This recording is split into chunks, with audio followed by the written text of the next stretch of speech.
So, battlefield between bacteria आणि antibiotics, specifically penicillins आणि beta-lactamase inhibitors. Bacteria एक फॉर्ट्रेस आहे, जसं की स्ट्रॉंग ब्रिक वॉल आहे आणि पेनिसिलिन्स यांना एक ब्रेक करायचं आहे. बट बॅक्टेरिया ते इतके स्मार्ट बनतात, त्याचे फॉर्ट्रेस आहे ते इतकं स्मार्ट बनतो की काही डिफेन्सेस तयार करतो. त्याच्याबद्दल बघायचं आता आपल्याला कधी अँटीसायडल होतं पेनिसिलिन्स आपण काल बघितलं होतं. क्लॉक्सासिलिन, डायक्लॉक्सासिलिन आणि नॅफ्सिलिन, मेथिसिलिन. एक्सटेंडेड स्पेक्ट्रममध्ये 2 बघितलं होतं आपण, अमिनो पेनिसिलिन्स आणि अँटीसुडोमोडी. अमिनो पेनिसिलिन्समध्ये अँपिसिलिन, अमॉक्सिसिलिन आणि अँपी आणि अमॉक्सिलिनचा फरक जाणून घेणं गरजेचं आहे. आणि शेवटी आपण अँटीसुडोमोडमध्ये कोण बघितलं होतं, पायपेरासिलिन, टिकारसिलिन, कार्बासिलिन. ठीक आहे. आणि पेनिसिलिन रेजिस्टन्सचे मेकॅनिझम बघायचे. बीटा-लॅक्टमेज इनहिबिटर्स कोणकोणते आहेत तर आपण बघितलं होतं. बॅक्टेरिया बीटा-लॅक्टमेज एन्झाईम प्रोड्यूस करतो, जो की त्या आपल्या पेनिसिलिनच्या बीटा-लॅक्टम रिंगला मारत असतो. ते न होऊ देण्यासाठी आपण या लॅक्टमेजचं इनहिबिटर तयार करतो आणि ते कोणकोणते क्लेव्हलिनिक ॲसिड, सल्बॅक्टम, टाझोबॅक्टम. नंतर हायपरसेन्सिटिव्हिटी रिॲक्शन ऑफ पेनिसिलिन बघायचं. इमिडिएट, ॲक्सेलरेटेड आणि लेट. अँटीस्टॅफिलोकोकल पेनिसिलिन्समध्ये क्लॉक्सा, डायक्लॉक्सा, नॅफ्सिलिन, मेथिसिलिन. स्टॅफिलोकोकस ऑरियस आहे आणि त्याला आपण नॉर्मल पेनिसिलिन दिलं. नॉर्मल म्हणजे आधीचं नॅचरल झालं आणि तो म्हणला की हा आय मेक बीटा-लॅक्टमेज एन्झाईम, तुझा मी पेनिसिलिनचा बीटा-लॅक्टम रिंग खाऊन टाकेल. आणि हे जे बीटा-लॅक्टमेज आहे ना ते डिस्ट्रॉय करणार. पण जे स्टॅफ ऑरियस आहे ना त्याला किल करण्याकरता आपण नवीन ड्रग आणले, जे की या एन्झाईमला त्या बीटा-लॅक्टमेजला रेजिस्ट करणार आहेत. ते म्हणणार की हाँ चल, बीटा-लॅक्टमेज भी प्रोड्यूस करेगा ना तो हम मरेंगे नहीं, तेरे को आके तेरे को एकदम मीठी मार के हम तेरे को मारेंगे. आणि याचं क्लिनिकल यूज काय आहे की ऑस्टिओमायलायटिस, एंडोकार्डायटिस, सेप्टिसिमिया, सेल्युलायटिस, इम्पेटिगोमध्ये क्लॉक्सासिलिन ड्रग ऑफ चॉईस आहे. आणि बघितो हे सेल्युलर इन्फ्लेमेशन आहे, इथं सगळीकडे बॅक्टेरिया आलेत आणि हे स्टॅफिलोकोकायनी करतं सगळं, त्याच्यामुळे आपण हे देतो. मेथिसिलिन आता नाही वापरत आपण कारण की ते नेफ्रोटॉक्सिसिटी करतो. पण या मेथिसिलिन होतं ना तर तो त्याच्या even though in the presence of beta lactamase काय करतो, त्याला मारू शकत नाही. तर मग असे काही स्टॅफिलोकोकाय आहेत जे की मेथिसिलिन रेजिस्टंट आहेत. नंतर एक्सटेंडेड स्पेक्ट्रममध्ये बघे अमिनो पेनिसिलिन्स, कार्बॉक्सी पेनिसिलिन्स आणि युरिडो पेनिसिलिन्स. हे जर लिहिलंच नसतं त्याच्यात तर खूप भारी वाटणार आहे सगळ्यांना. आणि ग्राम निगेटिव्ह कव्हरेज आहे. आपण बघितलं होतं अमिनोवाल्या कशा मॉड्यूल्स होत्या आणि बाकीच्या ज्या अँटीसुडोमोनल होत्या कार्बॉक्सी आणि युरिडो पेनिसिलिन्स त्या कशा होत्या, त्या रॉड्स होत्या डायरेक्ट एकदम डायरेक्ट कोरिन चॅनलमधून घुसत होत्या. देन अँपिसिलिन, अमॉक्सिसिलिनमधला फरक जाणून घे. अँपिसिलिन आहे ना त्याचं ॲब्झॉर्प्शन कमी होत असतं गटमध्ये आणि CSF मध्ये पेनिट्रेट करू शकत असतो. म्हणजे गटमध्ये नाही जाणार पण CSF मध्ये जाईन का. अँपिसिलिन मेनिंजायटिसमध्ये वापरतो, डायरियामध्ये वापरतो आपण, कारण की डायरियामध्ये जर ते गटमध्ये ॲब्झॉर्ब नसेल होत तरी अँपिसिलिन कामच आहे. आणि ampicillin it is affected by food, कारण की फूड अँपिसिलिन घेतलं की त्याचं ॲब्झॉर्प्शन कमी करते. त्याच्यामुळे आपण काय करतो, जेवणाच्या आधी किंवा नंतर 1 तासांनी आपण घेतो अँपिसिलिन. म्हणजे आता जेवण केलं मग नंतर 1 तासांनी ते टॅब्लेट घेईल किंवा त्या टॅब्लेट घेईल आणि नंतर 1 तासांनी जेवण करेल. अँपिसिलिन CSF एंटर करतो, मेनिंजायटिसमध्ये गरजेचं आहे. अमॉक्सिसिलिन CSFमध्ये जात नाही. आणि अँपिसिलिनने कोणकोणते हे कवर केले बघ helps. Influenza, E coli, proteus mirabilis, salmonella, shigella हे सगळे ग्राम निगेटिव्ह आहेत. त्या ठिकाणी फक्त लिस्टेरिया मोनोसायटोजेन्स ग्राम पॉझिटिव्ह असतो. Plus bordetella pertussis, streptococcus viridans, enterococci. आणि इथं कोणते कवर्ड नाही आहेत by ampicillin. Pseudomonas, klebsiella, serratia. ठीक आहे, सुडोमोनास, क्लेप्सिला, सिरेशिया. तर पेनिसिलिनचं मेकॅनिझम ऑफ ॲक्शन वगैरे क्लासिफिकेशन लिहिताना हे स्पेक्ट्रम लिहिणं गरजेचं आहे. देन पायपेरासिलिन अँटीसुडोमोनल आहे, तर ते सुडोमोनास एरोजोनसला मारणार आहे. नॉर्मल पेनिसिलिन फेल करतात, पण पायपेरासिलिनचं स्पेशल कॅरेक्टरिस्टिक आहे की स्वतः पाईपसारखं दिसतं. तर ते सुडोमोनासच्या छोट्याशा पोरमधून तो जाणार आहे. प्रोटिसला पण मारणार आहे, क्लेप्सिला पण मारणार आहे. आधी आपण क्लेप्सियाला मारू शकत होतो का, नाही. आधी आपण फक्त प्रोटिसला मारू शकत होतो. आता हे क्लेप्सियाला सगळ्यांना सोडत मारतो. अँटीसुडोमोनल पेनिसिलिन आणि त्यात कंबाईंड विथ जेंटामिसिन कोण आहे, हा आहे अमिनोग्लायकोसाइड. देन पेनिसिलिन रेजिस्टन्स कसं करतो, म्हणजे बॅक्टेरिया येतो आणि म्हणतो की बॅक्टेरिया असे काही गोष्टी पैदा करतो जेणेकरून तो पेनिसिलिन आजा लेकिन तू मेरे को नहीं मार सकेगा बोलून. तर बीटा-लॅक्टमेज प्रोडक्शन करू आणि बीटा-लॅक्टम रिंगला मारणार, तर मग ते पेनिसिलिन काम करेल का नाही. हे कोण करतो, स्टॅफॉरियस, इकोलाई, इन्फ्लुएन्झा करतो. नंतर ऑल्टर्ड पेनिसिलिन बाइंडिंग प्रोटीन. जर त्यांनी त्या आपल्या सेल मेम्ब्रेनवरचा असा प्रोटीनच त्यांनी बदलला जिथे पेनिसिलिन येऊन बाइंड करून ट्रान्सपेक्टायडेशन होत नव्हतं, तर ते होईल का, जमेल का नाही. त्याचा लॉकच बदलला, लॉकमध्ये पेनिसिलिन येऊन फिटच नाही, विकतच नाही. आणि ऑल्टर्ड PPP कोणामध्ये आहे, MRSA, न्यूमोकोकस, एंटरोकोकसमध्ये. रेड्यूस परमिएबिलिटी कोणामध्ये, कोरिन चॅनल्स क्लोज होतात. कोणामध्ये सुडोमोना एरोजोनसमध्ये. मग त्याचा ड्रग नाही येऊ शकत. इफ्लक्स पम्प्स कोणकोणते आहेत, म्हणजे इफ्लक्स म्हणजे पेनिसिलिन आलं की त्याला बाहेर फेकायचं, लाईक बाउन्सर आउटसाईड ऑफ तसं तो आत फालतू लोकांना चाललेला बाहेर टाकतो. तर साल्मोनेला आणि सुडोमोनास हे इफ्लक्स पंप असतो. सुडोमोनासमध्ये परमिएबिलिटी पण रेड्यूस असते. तर 4 प्रकारचं रेजिस्टंट आहे beta lactamase production. Then altered penicillin binding protein. नंतर हे altered penicillin binding, reduce permeability आणि लास्टचं इफ्लक्स पंप. काय सगळ्यात आधी कोणतं बीटा-लॅक्टमेज प्रोड्यूस करायचं, त्याच्या प्रोटीनला बदलायचं, त्याच्या कोरिन चॅनल्सला छोटं करायचं, त्याचं डायमीटर छोटं करायचं, त्याला राहूच द्यायचं नाही म्हणजे ड्रॉबॅकमध्ये येणारच नाही. आणि लास्टला आलं तरी पण त्याला बाहेर फेकायचं. ओके, बीटा-लॅक्टमेज इनहिबिटर्स बघायला व्यवस्थित आपण 3 बघितले होते. इनहिबिटर्स म्हणजे बीटा-लॅक्टमेज आता 1-2 गोष्टी करायच्या. एक तर बॅक्टेरिया बीटा-लॅक्टमेज प्रोड्यूस करणार आणि दुसरा हा जो आहे तर तो काय बीटा-लॅक्टमेजला खाऊन टाकणारी गोष्ट आहे. आणि हा इनहिबिटर्स आहेत. आणि मग ते काय करणार, कोणकोणते कॅलोरिक ॲसिड, टाझोबॅक्टम, सल्बॅक्टम. आणि त्यांचं स्वतःचं अँटीबॅक्टेरियल ॲक्शन नसतं, फक्त ते बीटा-लॅक्टमेजला ते बीटा-लॅक्टम रिंगला तोडू देत नाही. आणि आपण ना अमॉक्सिक्लाफ ऑगमेंटिन म्हणून देतो. देन अँपी आणि सल्बॅक्टम देत असतो. AS, अँपी आणि PS, SP, अँपी आणि सल्बॅक्टम. आणि हे बघितलं AP आणि अँपीमधलं P आणि सल्बॅक्टम SP. देन पायपेरासिलिन आपण टाझोबॅक्टम सोबत देत असतो. याला काहीतरी युनासिन नाव आहे, युनासिन आणि टॅझोसिन असं काहीतरी. क्लेव्हलिनिक ॲसिड का बरं ॲड केलं, कारण की it expands the spectrum against beta lactamase producing organism. ठीक आहे, आता काही ऑर्गॅनिझम होते बीटा-लॅक्टमेज प्रोड्यूस करत होते आणि त्याच्यामुळे त्यांच्यावरती तो आपला पर्टिक्युलर हे करत नव्हता, पेनिसिलिन काम करत नव्हता. मग आपण काय केलं, त्या पेनिसिलिनसोबत आपण तो क्लेव्हलिनिक ॲसिड दिला किंवा बीटा-लॅक्टमेज इनहिबिटर दिला. त्याच्यामुळे ते दोघं मिळून येत ना असं त्याचं स्पेक्ट्रम वाढवत वर्क करायचं. आणि याची influenza, klebsiella, MSSA, methicillin sensitive staph aureus, then gonorrhoea, E coli, इथे सगळे यूज करतो. डोल beta lactamase inhibitors kill the bacteria, they do not only protect the antibiotic. अँटीबायोटिकला प्रोटेक्ट करतात, म्हणजे अँटीबायोटिक जे की आधी बीटा लॅक्टेमेज मारत होतं ना त्याला, त्यामुळे adverse effect hypersensitivity reaction incidence 5% लोकांमध्ये होतं.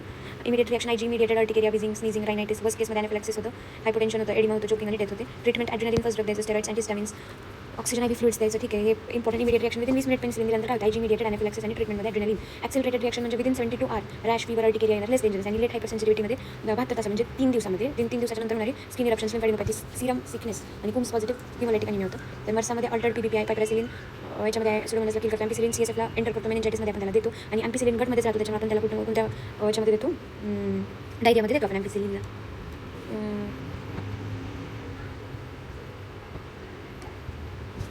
डायरियाचे ड्रग लक्षात येत का तुझ्या?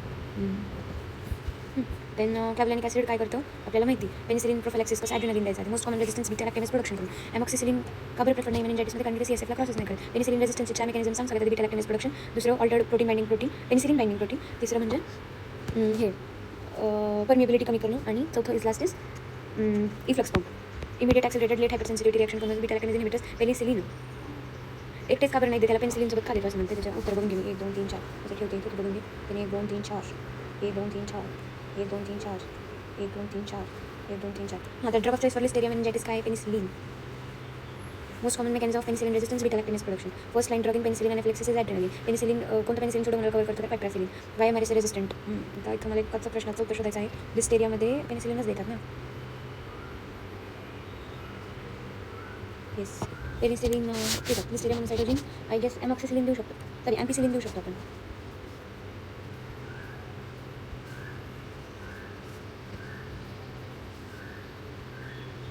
येस, एम्पिसिलिन CSFला ते ट्रान्सफर करते, CSFमध्ये जातं ते. Yes, I am so right, thank you. आणि सिव्हिअर लिस्टेरिया मेनिंजायटिसमध्ये एम्पिसिलिन आणि जेंटामिसिन द्यायचं. सिनर्जिस्टिक किलिंग होते त्यामध्ये. हे एक प्रश्न सेफ्ट्रॅक्सोन मेनिंजायटिसला ट्रीट करते, पण लिस्टेरिया मेनिंजायटिसला करेल का? ठीक आहे. हां, तर पुढं आहे ते लिस्टेरियाचं. आता नेक्स्ट बघायचं आहे मला हे. आता येस, सिफॅलोस्पोरिन्सवरती आली आहे मी. सिफॅलोस्पोरिन्स आपण काय बघितलं होतं? बीटा लॅक्टेम असणारे काही अँटीबायोटिक्स आहेत. त्याच्यामध्ये पेनिसिलिन PCM बघितलं होतं. पेनिसिलिन, सिफॅलोस्पोरिन्स, कार्बापेनिम्स आणि मोनोबॅक्टेरिया. सिफॅलोस्पोरिन्स काय करणारे? बॅक्टेरिया आहे, स्मार्ट आहे, आता अजून स्मार्ट झालं आहे, आणि दे लर्न की I can destroy penicillin with beta lactam. So scientist reply fine, let's upgrade the penicillin. आणि मग ते सिफॅलोस्पोरिन्स आले, जे की अपग्रेडेड बीटा लॅक्टेम बायोटिक्स आहेत, अँटीबायोटिक्स आहेत. आणि they work like penicillin but are more resistant to beta lactamase. म्हणजे बीटा लॅक्टेमेज तू ये, पण तुला मी अजून जास्त कडकपणा दाखवतो आणि तुला मारूनच ठेवतो. स्पेशली लेटर जनरेशन्स वाले ना, ते चांगलं रेजिस्टन्स दाखवतात बीटा लॅक्टेमेजला. म्हणजे तुम हमें मार नहीं सकते, हम जितना ज़्यादा तुम हमें परेशान करोगे हम उतना ज़्यादा स्ट्रॉंग बनेंगे. सिफॅलोस्पोरिन्सचे जनरेशन्स बघायचे, मेकॅनिझम ऑफ ॲक्शन बघायचे, जे की पेनिसिलिन सारखंच आहे. फर्स्ट सेकंड थर्ड जनरेशनचं स्पेक्ट्रमचं शिफ्ट बघायचं आहे. कोणतं स्पेसिफॅलोस्पोरिन ब्लड ब्रेन बॅरियरला क्रॉस करतं बघायचं. सर्जिकल प्रोफिलॅक्सिसमध्ये ड्रग ऑफ चॉईस कोणतं आहे? सिफाझोलिन. झोन ऑफ सर्जरीमध्ये सिफाझोलिन आहे. देन आय गेस सिफाझोलिन आहे ना, फर्स्ट जनरेशनचं आहे. सेफ्ट्रॅक्झॉन जे आहे ना, तर ते सेकंड जनरेशनमध्ये येतं. इवन दो ह्याच्यामध्ये लास्ट लगन आहे, तरी पण हे सेकंड जनरेशनचं सिफॅलोस्पोरिन आहे. आणि सेफ्टाझिडिम आणि और सुडोमोनास रिॲक्शन बघायचं. सेफ्टाझिडाईन. सिफॅलोस्पोरिन्स काय? पेनिसिलिन 2.2. त्यांच्यामध्ये पण बीटा लॅक्टेम असतो. ते पण बॅक्टेरियाला मारतात by attacking the cell wall. But compare to penicillin ते बीटा लॅक्टेमेजला जास्त रेजिस्टंट आहे. आणि ग्राम निगेटिव्ह कव्हरेज त्यांचं अजून ब्रॉड आहे, त्याचं ब्रॉडर स्पेक्ट्रम आहे. आणि पण cephalosporin MRSA methicillin resistant staphylococcus aureus against करतात का नाही? असा स्टॅफिलोकोकस जो की मेथिसिलिनला त्याला मारू देत नाही. का? कारण की तो बीटा लॅक्टेमेज प्रोड्यूस करतो आणि तो मेथिसिलिनला मारून टाकतो. असा सिफॅलोस्पोरिन, अशा बॅक्टेरियाला सिफॅलोस्पोरिन मारू शकत नाही. एंट्रोकोकस फिकॅलिस, ग्राम पॉझिटिव्ह बॅसिला हे पण सिफॅलोस्पोरिन मारू शकत नाहीत. कोणते ग्राम पॉझिटिव्ह बॅसिला, एंट्रोकोकस फिकॅलिस आणि MRSA हे लक्षात ठेव. जेम मेकॅनिझम ऑफ ॲक्शन काय? की बॅक्टेरिया हा ब्रिक वॉल बनवत असतो, त्याचा सेल वॉल बनवत असतो, आणि workers are joining bricks by transpeptidation. Cephalosporin यंत्र घेतात आणि कन्स्ट्रक्शन बंद करतात. ते ट्रान्सपेक्टायडेशनचे इनिबिट करतात. As a result weak imperfect wall बनते. त्याच्यामुळे की आउटसाईड बॉडी फ्लुइड जे आयसोटॉनिक प्रेशर असतं आणि इनसाईड हायपरटॉनिक असतं, त्याला ते घेत असतो आणि बस्ट होतो. आणि ऑटोलायसिन एन्झाईम ॲक्टिवेट होतो, जो की बॅक्टेरियाचं तोडतो. सिफॅलोस्पोरिन बॅक्टेरिसाइडल आहेत. ठीक आहे, म्हणजे ते काय करणार आहेत की त्यांची जी प्रोलिफरेटिंग प्रोजिनी आहे, तर त्याला ते प्रोलिफरेट होऊ देणार नाही. नवीन सेल वॉल सिंथेसिस होऊ देणार नाहीत ते. पण करंट जे नॉन प्रोलिफरेटिंग असतील ना, त्यांना तसंच जगवतील. आणि हे कोणामध्ये होत असतं ना, इम्युनो कॉम्प्रोमाइजमध्ये, जे असे लोक ज्यांच्यामध्ये की इम्युन सिस्टम त्यांची स्वतःची मारू शकत नाही त्या प्रेझेंट बॅक्टेरियाला.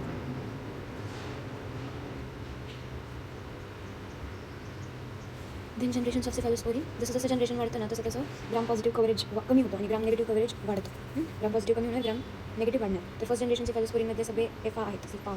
सिफाझोलिन, सिफालेक्सिन, सिफाड्रॉक्सिल, सिफ्राडिन, याच्यामध्ये सिफाझोलिन एवढं लक्षात ठेव.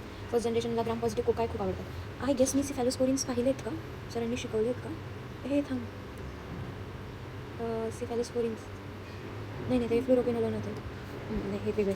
फर्स्ट जनरेशन ग्राम पॉझिटिव्ह येतात cocci, streptococci, pneumococci, MSSA, methicillin sensitive staphylococcus, आणि मॉडरेट ग्राम निगेटिव्ह येतात, इकोलाय, क्लेप्सिला, प्रोटियस. आणि इतर ones are not covered are MRSA, enterococcus, pseudomonas, salmonellas, एरेशिया. ब्लड ब्रेन पेनिट्रेशन नाही आहे, त्यामुळे मेनिंजायटिसमध्ये नाही यूज करणार. Cefazolin drug of choice for surgical prophylaxis. म्हणजे कार्डियक सर्जरी ऑर्थोपेडिक प्रोस्थेटिक सर्जरीमध्ये ना का बरं देतात, कारण की ते टिश्यूजला पेनिट्रेट करणार आणि मग काय करणार, तिथं बॅक्टेरियाचं प्रोलिफरेशन होऊ देणार नाही. आधीपासूनच द्यायचं सर्जिकली प्रोफायलॅक्सिस करायचं हार्ट आणि ऑर्थोमध्ये. सेकंड जनरेशनमध्ये कोण येतात, सगळे इकडचे तिकडचे येतात. एक मिनिट, मी सेफ्ट्रायझोन सेकंड जनरेशनमध्ये होते, पण मला वाटते सेफ्ट्रायझोन जे आहे ना तर ते मला वाटते थर्ड जनरेशनचं आहे. सिफाक्लोर, सेफिरॉक्झाईन, सेफ्ट्रोझिल, सिफोक्सिटिन, सिफोटेटॅन, सिफोटेटॅन इथं ए आहे, तरी पण हे इथं सेकंड जनरेशनमध्ये सेफिरॉक्झाईन. इमॅजिन असा सोल्जर जो की अजून स्मार्ट झाला आहे, म्हणजे सोल्जर जनरेशन सेकंड जनरेशन अजून स्मार्ट झाले, तो म्हणतो की लेस आता अजून ग्राम पॉझिटिव्हला कमी करा, ग्राम नेगेटिव्हला वाढवा. तर मग better activity against H influenza, moraxella then E coli proteus, हे सगळे ग्राम नेगेटिव्ह वाढलेले आहे. ठीक आहे, influenza, moraxella, E coli proteus. Anaerobic कव्हरेजमध्ये सिफॉक्झिटिन आणि सिफोटिनॅन सोबत द्यायचं. पेरिटोनायटिस, डायव्हर्टिक्युलायटिस, गायनोकॉलॉजिकल इन्फेक्शनमध्ये युजफुल आहे कोण, सिफोक्झिटिन आणि सिफोटिनॅन, झिटिनटिनॅन, TX. गायनोकॉलॉजी, डायव्हर्टिक्युलम आणि peritoneum. Star of second generation कोण आहे, सेफिरॉक्झाईन. सेफिरॉक्झाईन हा कसा आहे, स्टार आहे सेकंड जनरेशनचा, कारण की फक्त सेफिरॉक्झाईन ब्लड ब्रेन बॅरियरला क्रॉस करतो, मेनिंजायटिस ट्रीट करतो आणि हा कम्युनिटी अक्वायर्ड निमोनिया, गोनोरियामध्ये पण कामाचा आहे. आणि तो बीटा-लॅक्टेमेज प्रोड्युसिंग एच इन्फ्लुएन्झा, क्लेप्सिला, गोनोकोकाला हा रेजिस्टंट आहे. काही बॅक्टेरिया फक्त काय तुझे स्टॅफ फॉरियस फक्त बीटा-लॅक्टेमेज प्रोड्यूस करत नाहीत, एच इन्फ्लुएन्झा काही ग्राम नेगेटिव्ह पण करतात. कोणकोणते एच इन्फ्लुएन्झा, क्लेप्सिला आणि गोनोकोका आपण बघितलं होतं. त्यांच्यामधलं जे बीटा-लॅक्टेमेज आहे ना ते त्यांच्या 2 मेम्ब्रेनच्या मध्ये असं बसलेलं असतं आणि ह्याचं रेजिस्टंट कोण आहे, हे सेफिरॉक्झाईन आहे. खूप इंपॉर्टंट MCQ आहे हा. एच इन्फ्लुएन्झा, क्लेप्सिला आणि गोनोकोका म्हणजे नायजेरिया, गोनोरिया आहे ना त्यांच्यामध्ये हे बीटा-लॅक्टेमेज प्रोड्यूस होईल, पण ते कोणाला नाही मारू शकणार, ते ह्या सेफिरॉक्झाईनला नाही मारू शकणार. आणि हे सगळे कसे आहेत, ते सगळे ग्राम नेगेटिव्ह आहेत, ते रेजिस्ट करते त्या बीटा-लॅक्टेमेजला. ठीक आहे, थर्ड जनरेशनमध्ये कोण आहेत, सेफिक्झाईन, सेफ्ट्रायझॉन, हा सगळे 1 आणि 10 आहेत. सेफिक्झाईन, सेफ्टोडोझाईन, सेफ्ट्रायझॉन, सिफोटॅक्झिम आणि सेफ्टाझिडिन. सेफिरॉक्झाईन आहे ना एनी आहे, पण तरी पण सेकंड जनरेशनचं आहे सेफिरॉक्झाईन. देन पहिला सिफाझोलिन लक्षात ठेवलं, दुसरं सेफिरॉक्झाईन लक्षात ठेवलं. देन थर्डमध्ये सेफ्ट्राक्झॉन, सिफोटॅक्झाईन आणि सेफ्टाझिडाईन लक्षात ठेवलं. ठीक आहे, आणि तर ग्राम नेगेटिव्ह कव्हरेजात अजून वाढला. नाव soldiers become powerful against gram negative bacteria कोणते, neisseria, gonorrhoea, meningitis, E coli, enterobacter, klebsiella, proteus, H influenza. आणि सुडोमोनास कव्हरेज कोण देते, हे दोघं, सेफ्टाझिडाईन आणि cefoperazone. Ceftazidime it fights the pseudomonas. ठीक आहे, सुडोमोनासला पण कव्हरेज दिलं आहे. तर सेफ्ट्राक्झॉनबद्दल किंग ऑफ एक्झाम्स आहे, हा एक्झाममध्ये विचारतात. सेफ्ट्राक्झॉन यांना लॉंग हाफ लाईफ आहे, खूप वेळ काम करतो हा. वन्स डेली डोसिंग देतो आपण, ब्लड ब्रेन बॅरियरला क्रॉस करतो. कोणासारखं, सिफॉक्झाईनसारखं, सेफिरॉक्झाईनसारखं हा नीट लक्षात ठेव, सेफिरॉक्झाईन. आणि थर्ड जनरेशनचा कोण आहे, हा सेफ्ट्राक्झॉन. हे दोघं पण क्रॉस करतात आणि मेनिंजायटिसमध्ये वापरतो, एक्सेप्ट लिस्टेरिया मेनिंजायटिस. का बरं, ह्याचं कारण बघितलं का आपण. देन सिंगल इंट्रामस्क्युलर डोस देतो कोनोरियासाठी शंकरमध्ये, आणि कम्युनिटी अक्वायर्ड निमोनियामध्ये पण देतो, आणि कॉम्प्लिकेटेड UTIमध्ये पण सेफ्ट्राक्झॉन देतो आपण. कॉम्प्लिकेटेड UTI बघितलं होतं, निमोनियामध्ये पण बघितलं होतं सेफ्ट्राक्झॉन. आणि IM सिंगल डोस द्यायचा गोनोरिया शंकरमध्ये, मेनिंजायटिसमध्ये पण द्यायचा, पण लिस्टेरिया मेनिंजायटिसमध्ये सेफ्ट्राक्झॉन द्यायचं नाही. आणि अनलाईक मोस्ट सेफॅलोस्पोरिन्स म्हणजे दुसऱ्यांसारखं सेफ्ट्राक्झॉन जे आहे ना ते दुसऱ्या वेगळ्या रूटने जातात, रिनल रूटने जातात, आणि सेफ्ट्राक्झॉन बाईलने जातं. So no renal dose adjustment needed. ते तिथून जातच नाही. मग आपण काय करायचं, त्याचं ते हेच नाही आहे. फर्स्ट जनरेशनमध्ये ग्राम पॉझिटिव्ह खूप सारे होते, ग्राम नेगेटिव्ह कमी होते. सेकंड जनरेशनमध्ये बॅलन्स होता, ग्राम नेगेटिव्ह पण त्याच होते. थर्ड जनरेशनमध्ये ग्राम नेगेटिव्ह जास्त, ग्राम पॉझिटिव्ह खूप कमी आहेत. जसं सिफॅलोस्पोरिन वाढतं तसं ग्राम नेगेटिव्ह कव्हरेज वाढत जातं. मेकॅनिझम ॲक्शन, पेनिसिलिनसारखे सिफॅलोस्पोरिन फॉर्मर्सवर एंटरकोकस नाही आहे. सिफाझोलिन जे आहे, सिफाझोलिन एक रिझल्ट पहिला क्लास बघितला आपण. पहिल्या जनरेशनचा ते सर्जिकल प्रोफिलॅक्सिसमध्ये देतो, कार्डियक आणि ऑर्थोप्रोस्थेटिक सर्जरीमध्ये. त्यांचे सेफिरॉक्झाईन जे आहे तर ते सेकंड जनरेशनमध्ये आहे, जे की ब्लड ब्रेन बॅरियर क्रॉस करतो, unlike other members of that generation. आणि थर्ड जनरेशनमध्ये सगळ्यात इम्पॉर्टंट सेफ्ट्राक्झॉन बघितलं, जे की कॉम्प्लिकेटेड UTIमध्ये देतो आपण. देन मेनिंजायटिसमध्ये पण देतो, पण लिस्टेरिया मेनिंजायटिसमध्ये नाही देत. आणि अजून ते कुठे यूज बघितलं होतं त्याचा, निमोनियामध्ये पण देतो, त्याला 3 यूज आहेत, म्हणजे 4 यूज आहेत. ठीक आहे, हे STI वाले, देन निमोनिया, UTI आणि म्हणजे CNS कवर्ड आहे, जिनॅटिव्ह युरिनरी सिस्टम, RS आणि renal GI, genito urinary system, RS आणि CNS. ठीक आहे, तिथे सेफ्ट्राक्झॉन देतो आपण. नंतर थर्ड जनरेशनचं ग्राम नेगेटिव्ह कव्हरेज खूप चांगलं असतं. सेफ्टाझिडिन हे कुठलं आहे, हे पण थर्ड जनरेशनचं ड्रग आहे, सुडोमोनासला कव्हर करतं. आणि सेफ्ट्राक्झॉन आपण बघितलं कुठं ओडी द्यायचं, बिलियरी एक्सप्रेशन आहे. आणि एम्पिसिलिन हे ड्रग ऑफ चॉईस आहे लिस्टेरिया मेनिंजायटिससाठी. का, कारण की बॅक्टेरिया हा जो एम्पिसिलिन आहे ना तर तो CSFला तो क्रॉस करू शकतो, आणि मग तो लिस्टेरिया मोनोसायटोजिन्स त्याला सेन्सिटिव्ह असतात. एम्पिसिलिन आणि जेंटामिसिन देतो आपण सिव्हिअरमध्ये, सिनर्जिस्टिक किलिंग होते. आणि सेफ्ट्राक्झॉन आपण लिस्टेरिया मेनिंजायटिसमध्ये का नाही द्यायचं, कारण की ceftriaxone does not cover listeria monocytogenes. Listeria monocytogenes काय असतं, ग्राम पॉझिटिव्ह आहे, आणि सेफ्ट्राक्झॉन जसं वाढलं तसं आपलं ग्राम पॉझिटिव्हचं कव्हरेज कमी झालं, ग्राम नेगेटिव्हचं वाढलं. So whenever you hear pregnant woman, neonate, elderly, immunocompromise patients यांच्यामध्ये जर मेनिंजायटिस झालं, म्हणजे लहान लेकरू, म्हातारा माणूस, इम्युनोकॉम्प्रोमाइज किंवा प्रेग्नंट वुमन यांच्यामध्ये मेनिंजायटिस झालं तर पॉसिबली लिस्टेरिया आहे, तर त्याला एम्पिसिलिन द्यायचं. सिव्हिअर असेल तर जेंटामिसिन ॲड करायचं. पण सेफ्ट्राक्झॉन नाही देत, कारण सेफ्ट्राक्झॉन थर्ड जनरेशन आहे सेफॅलोस्पोरिनचं, जे की ग्राम नेगेटिव्ह कव्हरेज आहे, पण लिस्टेरिया ग्राम पॉझिटिव्ह आहे. सेफॅलोस्पोरिन्सला अपग्रेडेड पेनिसिलिन का म्हणलं, कारण की त्यांच्यामध्ये सेम गोष्टी काय तर म्हणजे बीटा-लॅक्टेम रिंग आहे, आणि बीटा-लॅक्टेमेजला ते रेजिस्ट करतात. मेकॅनिझम ऑफ ॲक्शन पण सेम आहे, पण हे जे आहे सिफॅलोस्पोरिन ते जास्त बीटा-लॅक्टेमेजला रेजिस्टंट आहेत, आणि ब्रॉडर त्यांचं ग्राम नेगेटिव्ह कव्हरेज आहे. तर सिफाझोलिन आपण सर्जरीमध्ये काय यूज करतो, सिफाझोलिन जो आहे तर तो सेकंड जनरेशनचा ड्रग आहे, आणि तो ऑर्थोपेडिक कार्डियक सर्जरी प्रोफिलॅक्सिसमध्ये देतो, सो दॅट तिथं ग्राम नेगेटिव्ह पॉझिटिव्ह बॅक्टेरियाचा ग्रोथ होऊ नये. Skin flora, excellent activity against skin flora, staphylo strepto organism that commonly infect surgical wounds. अच्छा, सर्जिकल वुंड्स जिथं पण असतात तिथं कोण ते हे करणार आहे, आणि त्यांचं पेनिट्रेशन चांगलं आहे टिश्यूमध्ये, त्याच्यामुळे सर्जिकल साईटला ते इफेक्टिव्हली जातात. सिफाझोलिन सर्जन. देन सेकंड जनरेशन सिफॅलोस्पोरिन कोणता ब्लड ब्रेन बॅरियरला क्रॉस करतो, दॅट इज जाईन मला सेफिरॉक्झाईन्स क्रॉस करतो आणि त्याला आपण मेनिंजायटिसमध्ये येतो. पण आता थर्ड जनरेशनवाले जास्त प्रेफर्ड आहेत मेनिंजायटिसमध्ये, कारण ते बेटर काम करतात. थर्ड जनरेशनवाल्यांचं ग्राम निगेटिव्ह कव्हरेज का बरं चांगलं आहे, कारण की थर्ड जनरेशनवाल्यांनी जास्त त्यांनी जास्त बीटा लॅक्टेमेज डिग्रेडेशनपासून त्यांनी रेजिस्टन्स दिला आहे आणि ते ग्राम निगेटिव्हला चांगला अटॅक करतात. आणि त्याच्यामध्ये कोणकोणते आहेत, इकोलाय, क्लेप्सियाला, एंट्रोबॅक्टर, नायजेरिया आणि एच इन्फ्लुएन्झा. सो HEP आणि क्लेप्सियाला, एंट्रोबॅक्टर. आणि सेफ्टाझिडाईन जो आहे ना, तर हा पण थर्ड जनरेशनचा आहे, तो सुद्धा सुडोमोनाजला मारतो. सेफ्ट्रॅक्झोन किंग ऑफ सिफॅलोस्पोरिन काम करतात एक्झाममध्ये, कारण की तो ना त्याचे खूप एक्झाममध्ये फीचर आहेत, जसं की ब्लड वगैरे क्रॉस करणार, मेनिंजायटिसमध्ये ट्रीट करू शकणार, लॉंग हाफ लाईफ आहे, एका दिवसात एकच ड्रॉप द्यायचा, गोनोरियामध्ये सिंगल डोस IV द्यायचा, देन कम्युनिटी अक्वायर्ड म्हणजे CNS, RS आणि जेनेटिव्ह इम्युन सिस्टम म्हणजे UTI आणि गोनोरियामध्ये पण देतो. आणि एक्सपाईलनी एक्सक्रीट करतो ते, not by renal. Ceftriaxone treats meningitis except listeria meningitis, कारण की हे ग्राम पॉझिटिव्ह आहे.